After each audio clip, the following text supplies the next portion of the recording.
to hear a conversation. First, you have some time to look at questions 1 to 7.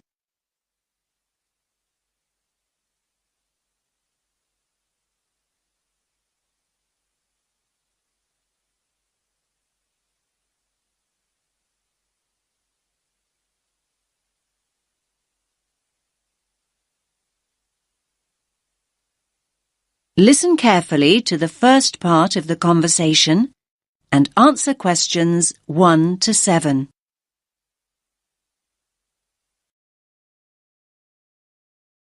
Rita speaking. What should I do for you? Oh, hi. I'd like to order some stationery. Could I know your name? Jackson Paris. Right. Can I just confirm your account number and the name of your company, Jackson? Sure. The number is 692411. 692411. Right. And you're from Rainbow Computer? No, the company is Rainbow Communications. Oh, OK. I'll just fix that on the system. Communications. And what would you like to order, Jackson? Envelopes. We need a box of A4, that is, normal size envelopes. White, yellow or manila? We'll have the plain white, please, but the ones with the little windows. OK, one box. A4, white. Just one box, was it? On second thoughts, make those 2 boxes. We go through heaps of envelopes. As a matter of interest, are they made from recycled paper? No, you can't get white recycled paper. The recycled ones are grey, and they're more expensive, actually. Right, we'll stick to white then. Something else, Jackson? Yes, we need some coloured photocopy paper. What colours do you have? We've got purple, light blue, blue, light green, whatever you want pretty much. There are 500 sheets on the pack. Let me see. We're going to need a lot of blue paper for our new price lists. So can you give us 10 packs, please? Make sure it's the light blue, though. 10 packs of the light blue. Anything else that we can help you with? Let me think. What else do we need? I'm sure there was something else.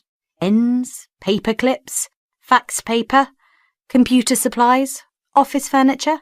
Oh, yes. We need floppy disks. Do you have those nice coloured ones? Yes, but they're a bit more expensive than the black ones. That's all right. I'm not paying anyway. Right, floppy disks. What about diaries next year? We've got them in stock already, and it's a good idea to order early. No, I think we're all right for diaries, but something we do need is one of those big wall calendars. You know, one that shows the whole year at a glance. Do you stock those? We certainly do. OK, can you include a wall calendar then, with the other stuff? Just make sure it's got the whole year on the one side. Sure. Now you have some time to look at questions 8 to 10.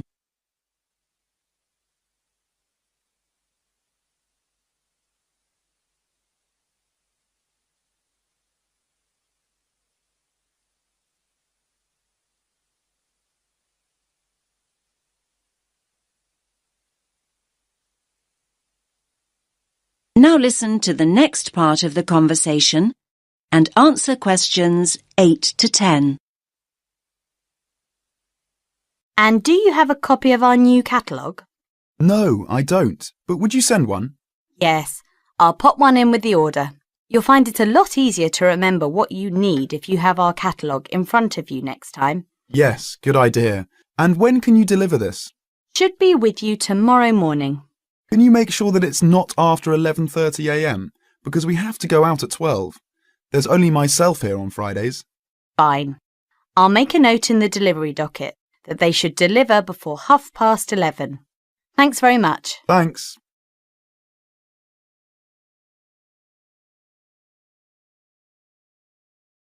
That is the end of part 1. You now have half a minute to check your answers.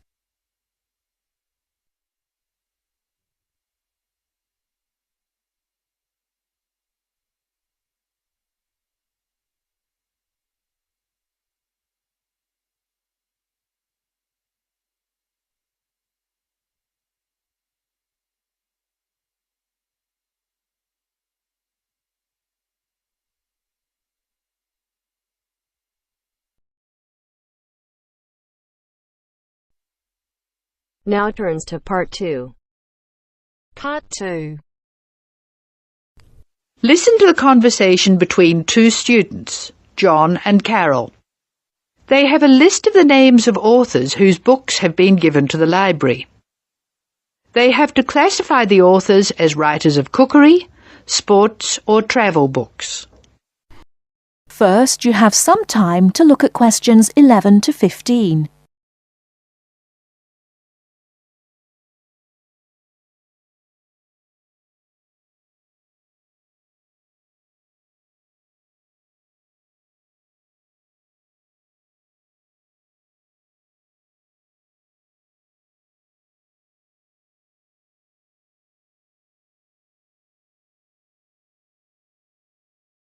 Now, listen carefully and answer questions 11 to 15.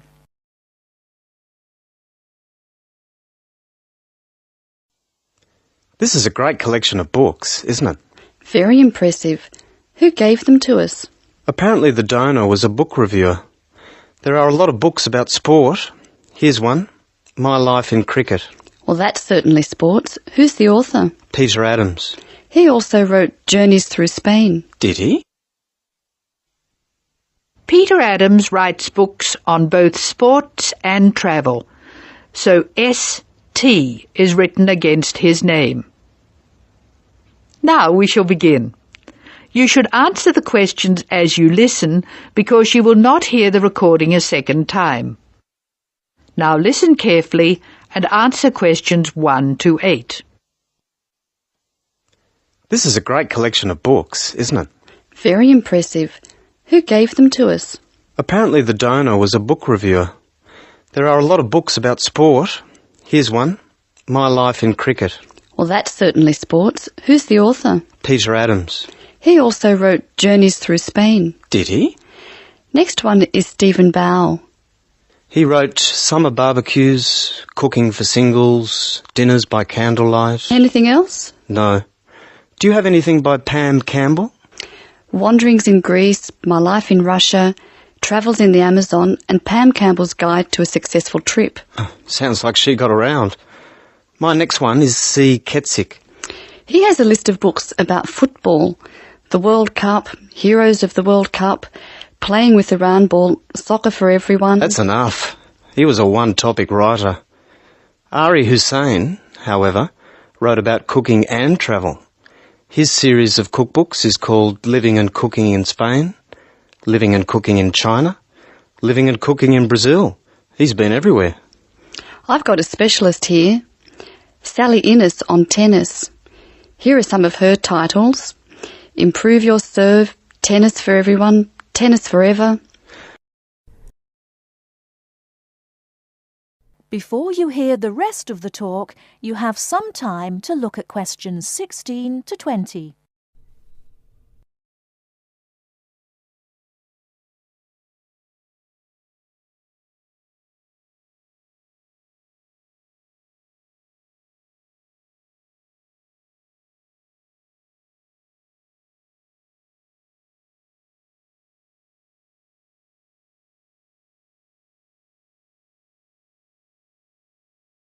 Now listen and answer questions 16 to 20. Sally Innes on tennis.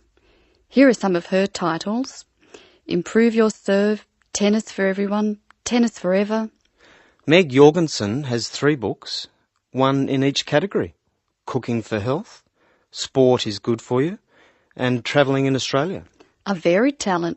Who's next? Bruno Murray. He wrote children's books, a whole series called A Child's Guide to, and then The Name of the City. Oh, you mean like A Child's Guide to London? Yes, that's right. He seems to have stayed in Europe.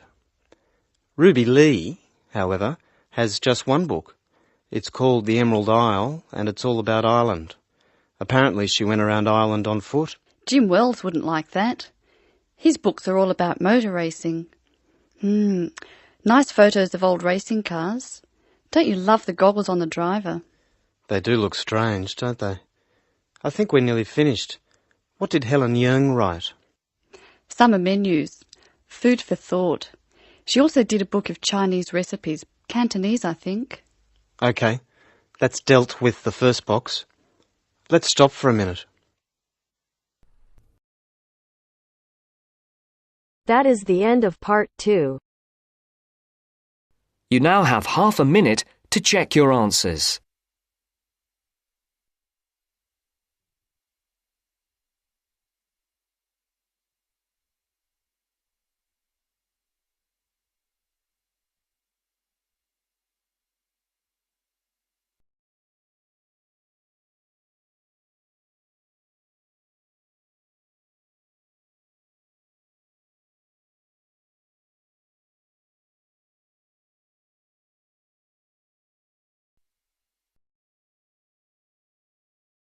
Now turns to part 3. Part 3. First, you have some time to look at questions 21 to 26.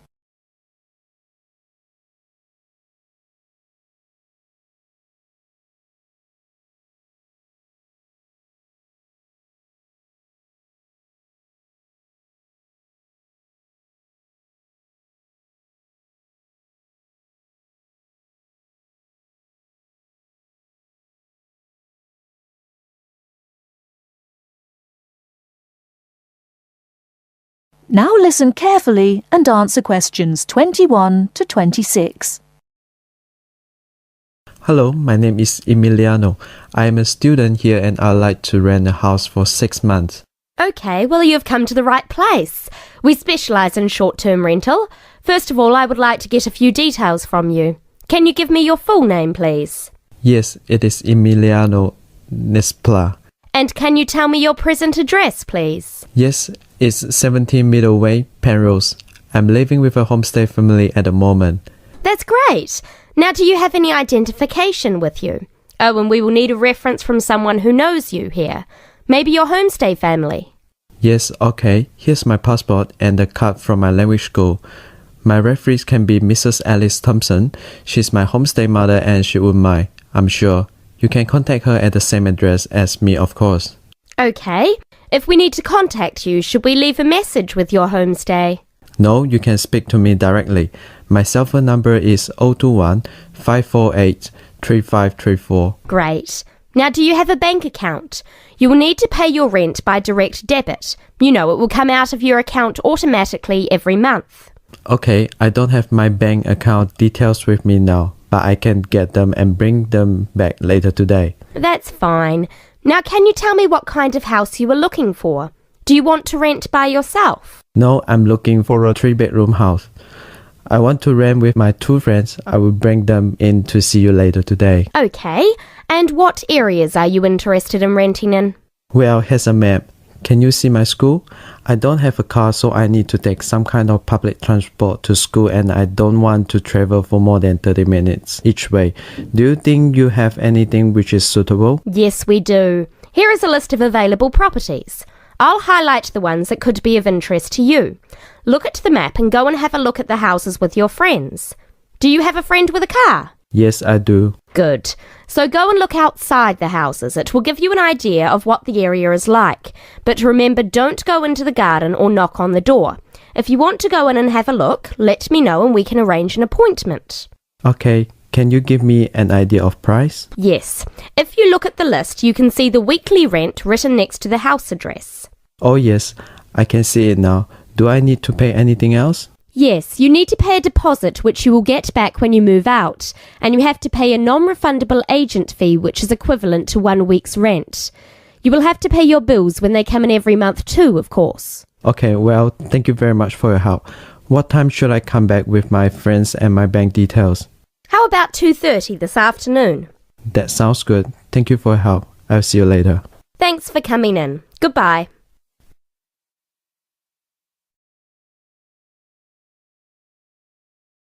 Before you hear the rest of the talk, you have some time to look at questions 27 to 30.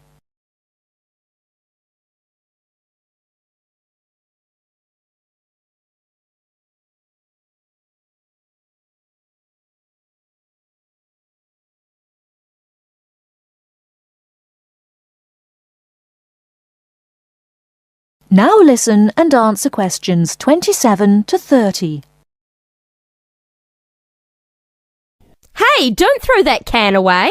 Why not? I finished with it. Yes, but you can recycle things like that. Oh, I haven't got time to recycle everything I throw away. That's a terrible attitude. Don't you care about... Hello, you two. Hi, John. What are you arguing about? Oh, Sam says he doesn't have time to recycle. What do you think? Well, I agree that it can be difficult sometimes. Do you always recycle everything then, Mary? Yes, I think everyone should. I mean, look at the state of the planet. If we don't all start making an effort now, it could be too late. Well, one of the reasons I don't recycle as often as I should is that I don't really know where to go. There are no recycling facilities near me. Well, I know I said I haven't got time, but actually there is a bottle bank near the supermarket just up the road. So I suppose there are limited local facilities. So you can do your recycling outside the supermarket? Yes, but like I said, only limited. It's only a bottle bank. Well, I don't have a car, so it's very difficult for me, but I still do it. Sometimes a friend comes over and we take our recycling together, but not very often. So if your facilities are limited, then mine are very limited. Well, I suppose if you go to all that trouble, I might make more of an effort. Good. If it was up to me, I'd encourage more people to recycle. How? Well, how about some kind of incentive? A reward for anyone who makes an effort to recycle? That's a good idea. But if you think everyone should recycle, then why not penalise those who don't recycle instead of giving something to people that do? If there was a fine for anyone caught throwing recyclable materials in the rubbish, people would take more notice. Well, now you're going too far. Do you really want anyone going through your rubbish just to check if you're following the rules? No, I don't think fines are a good idea. Well, I think we should be doing something. Anyway, I have to go. I've got my social science class next. See you later. Yeah, see you later. Bye.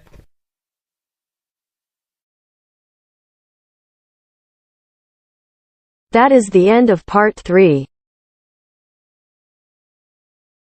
You now have half a minute to check your answers.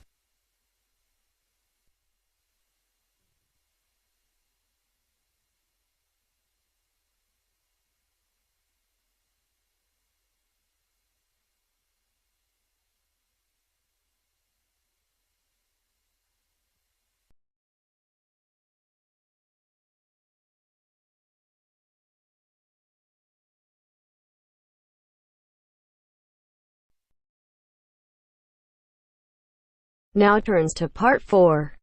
Part 4.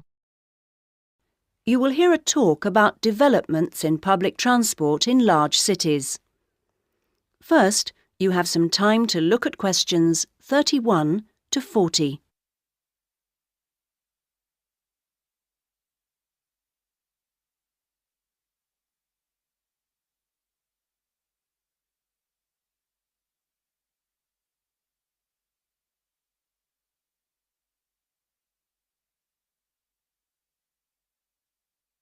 Now listen to the first part of the talk and answer questions 31 to 34. That big cities around the world are getting bigger is a clear trend. This situation is going to make the issue of transport increasingly important. Cities cannot work if their people and their visitors cannot move around. This means that public transport is vital to the success of cities. And yet, private car ownership is increasing all the time. Can these two facts be contained in the same reality? Isn't the car slowly but surely strangling the city? But we must acknowledge it does have genuine benefits. Having said that, the fact that car owners can escape to the mountains is of little relevance to the issue of daily city life, in which we need to do things like ferry heavy shopping and luggage around, something the car, of course, is invaluable for. But the so-called family car is rarely occupied by a family, just a single driver taking up a lot of road space. It's not only the car that clogs up our roads, of course. Trucks are heavy, noisy and smelly intruders. But it's hard to persuade companies to opt for rail freight rather than road. They argue that it is cheaper and more flexible, and trucks are undoubtedly able to go when you want, where you want. The cost claim is false, however. Truck companies don't hold themselves responsible for the environmental costs they incur, nor are they keen to calculate the time spent on repairs or delays. So, this is our first challenge, the sheer volume of traffic. If we compare 3 developed and urbanised countries, we can see interesting differences. The UK, for example, has just over 20 million cars, 1 for every 3 people approximately, and nearly 3 million buses and trucks.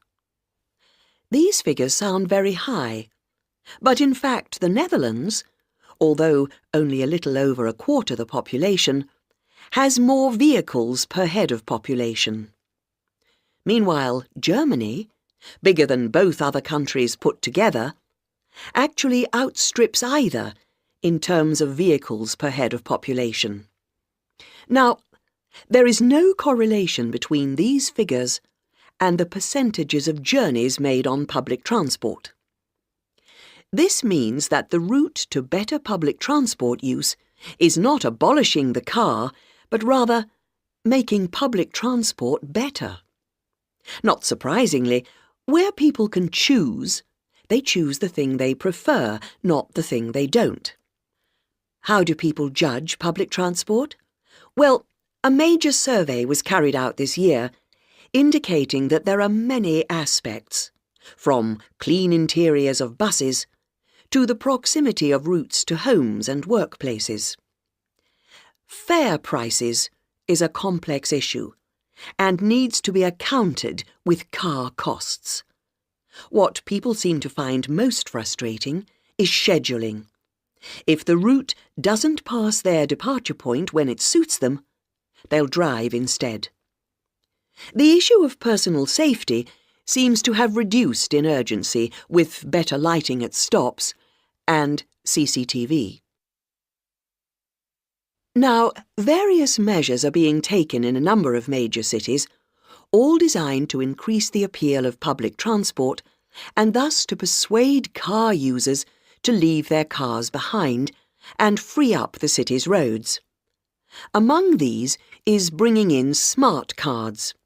These are purchased in advance and mean passengers spend less time waiting to buy tickets and board buses and trains, particularly when switching across transport modes within the same journey.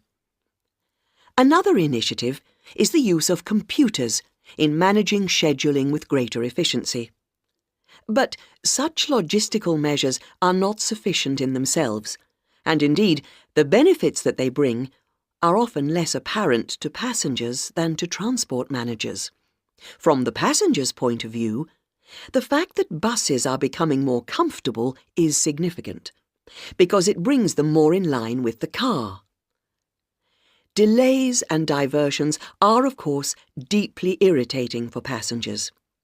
Even if these can't be eliminated, ensuring that passengers have more detailed information available to them will help to reduce their sense of stress. We often associate public transport with inner-city travel, but of direct benefit to passengers are systems such as taxi sharing and dial-a-bus, which provide more flexible options for suburban journeys. And finally, nothing really significant can happen without a shift in people's mindsets. The way we travel is an expression of our values about many things. Companies operating public transport are slowly but surely finding it possible to sell their services as a public-spirited alternative to the car, as awareness of environmental issues has increased radically in the last few years. Overall, then, this combination of steps and changes has a good chance of shifting the city out of the car and onto the bus and train. That is the end of part 4. You now have half a minute to check your answers.